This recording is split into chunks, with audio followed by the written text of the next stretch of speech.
శుక్లాంబరధరం విష్ణుం శశివర్ణం చతుర్భుజం ప్రసన్నవదనం జయత్ సర్వవిఘ్నోపశాంతే. ఓం శాంతి. గురు బ్రహ్మ గురు విష్ణు గురుదేవో మహేశ్వర గురు సాక్షాత్ పరబ్రహ్మ తస్మై శ్రీ గురువే నమః. అందరికీ నమస్కారం. నా పేరు వేదాంశ్. ఇప్పుడు కార్తీక మాసం కదా. కార్తీక మాసం అంటే శివకేశవ అభేదం. ఇప్పుడు నేను 2 స్తోత్రాలు చెప్తా. అది ఎవ్రీడే మనం పూజ చేసుకోవాలి.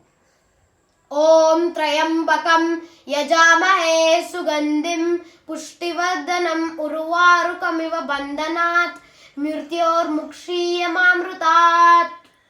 శాంతాకారం భుజగశయనం పద్మనాభం సురేశం విశ్వాకారం గగన సదృశం మేఘవర్ణం శుభాంగం లక్ష్మీకాంతం కమలనయనం యోగి హృదయానగమ్యం వందే విష్ణుం భవభయహరం సర్వలోకైకనాథం. Please like, share and subscribe. Thank you.